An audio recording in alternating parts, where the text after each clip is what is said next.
Hi, in this video, let's see how the power timing diagram, batch mode simulation, regex and script debugging helps us in debugging our system.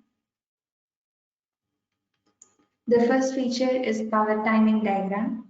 It shows the state of each listed device over time. You can see the information of every time the device changes from one state to another.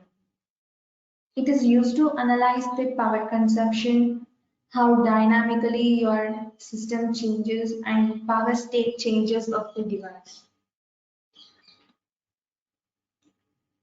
In this model, we have a number of devices for which the power has to be calculated, and the name of the devices are mentioned in the power table. So when you run the model, you can see the average and instant power of the devices being plotted. Also here, the dynamic state changes of the devices are listed. Whenever the state of a device changes, it is displayed with the name of the device, its state, and the power consumption of the device. So it helps us to check whether the power management and power algorithms are correctly executed.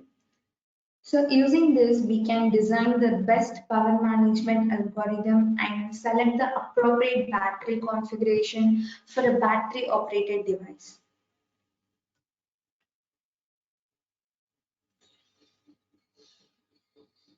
The next feature is batch mode simulation. So Visualsim models can be executed from a script to run in a non-interactive mode. It helps us to schedule multiple runs with different parameter values.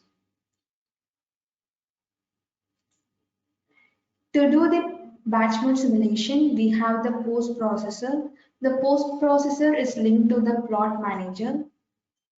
So we have a file called batch file in which the parameter values for different runs are mentioned here. So we can run the batch file from the command line.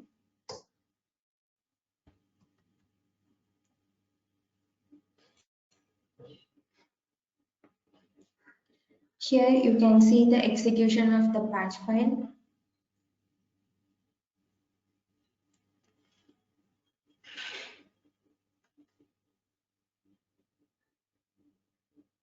So here we are seeing the running the model from the batch file.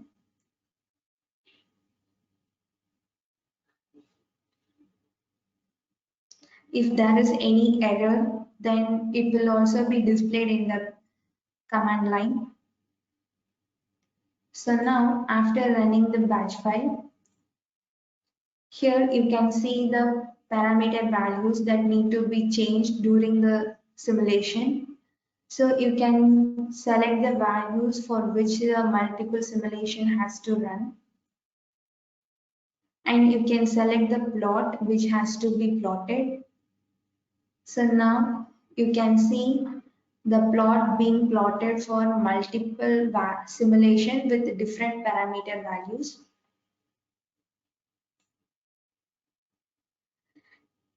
So using this, you can analyze the model for different parameter values.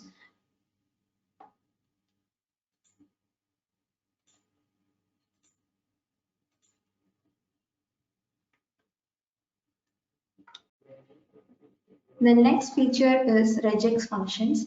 We have 4 regex functions that provides the status of the resource and hardware blocks, including the length and statistics of the devices in the model. The first function is reg. This conference will now be recorded. The next feature is regex functions. We have 4 regex functions that provides the status of the resource and hardware blocks, including the length and statistics of the blocks in the model. The first regex function is read all virtual.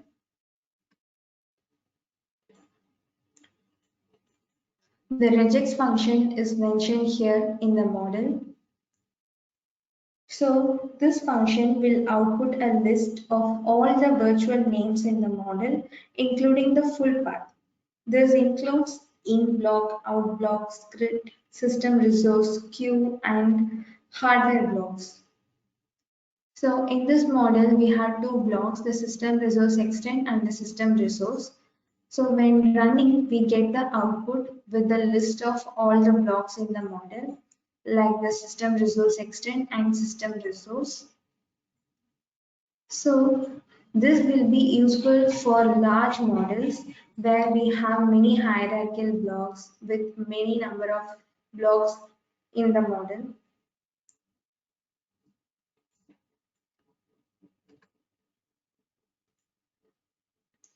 The next regex function is read all memory.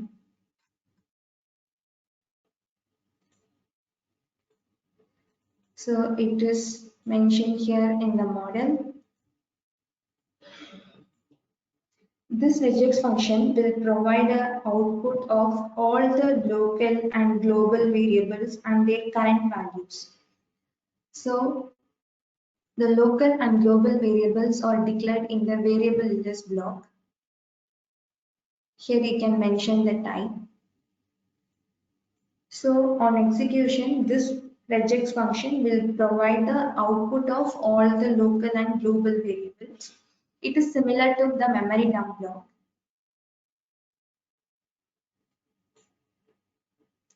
So here you can see the output in which it provides the value of the variables in the variable list block.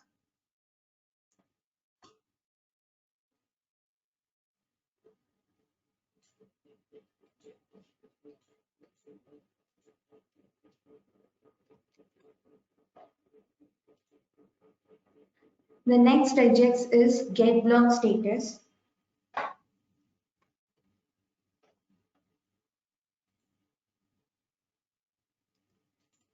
So we have mentioned the regex function here, the get block status of a device. So here we are going to get the status of the scheduler block. So we need to mention the name of the block here and we can specify whether we want the length or the statistics. So on running the model, we get the detailed statistics of the block and the length of the block at the triggered time.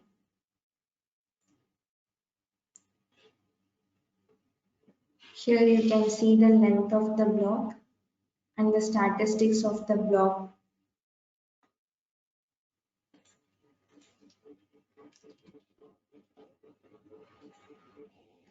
The next feature is get resource activity.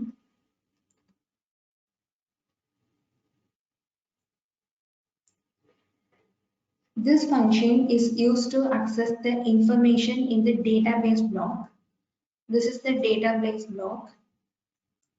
So this will return the array of the current queue length of the resources listed in the named column.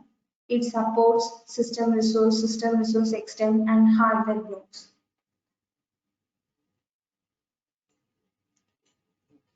So here the regex function is declared in which we want the resources are mentioned in the column named destination. So here you can see the column dest. These are the names of the resources 0, 1 and 2. The resources are here 0, 1 and 2. So we need to get the queue length of those resources.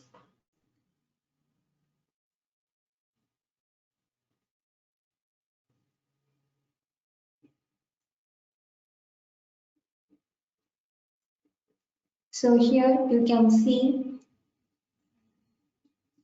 the output with the queue length of each resource. For the resource with the name 0, the queue length is 10. For the resource with the name 1, the queue length is 0. And for the resource 2, the queue length is 0. So using this regex function at the required time, we can get the values of the length of the queues from the resources.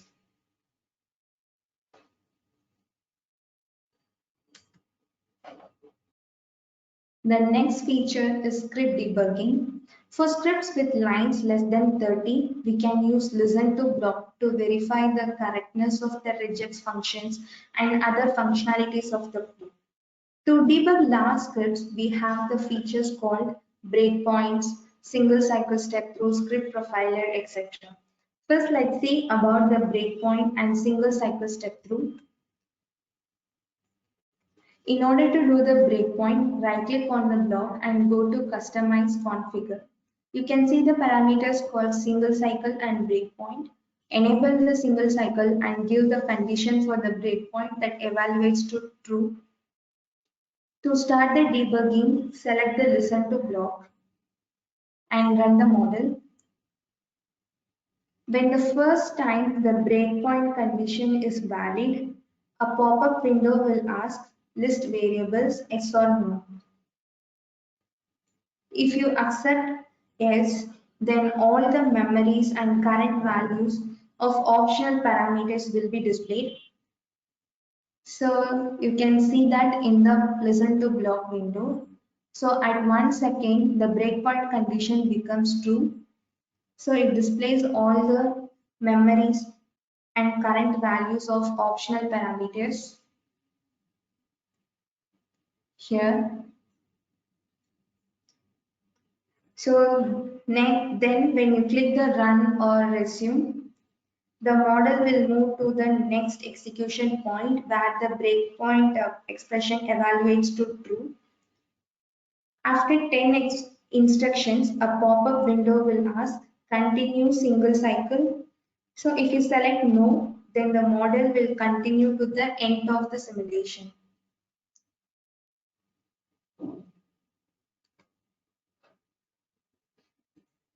The next feature is profiling. The profile generates the instruction mnemonics for the sequence of execution of the script.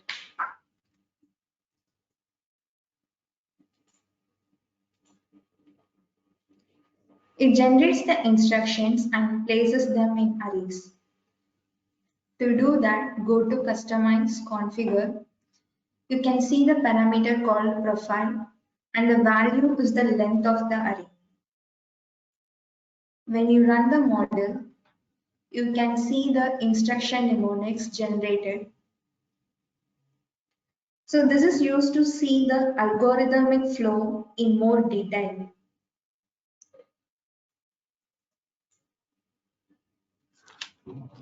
The next feature is Script Profiler.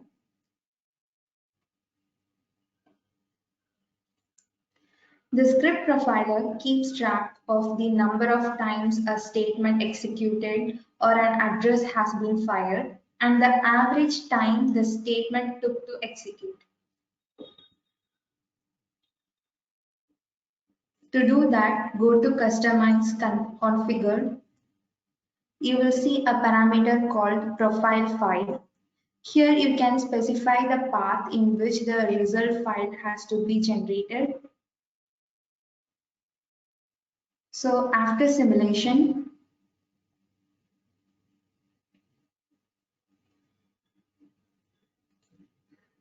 you can see the file generated.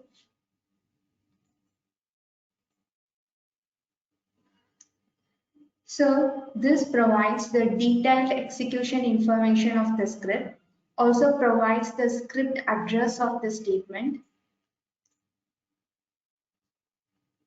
Here you can see the address, the number of times a statement is executed, and the average time took to execute is displayed here.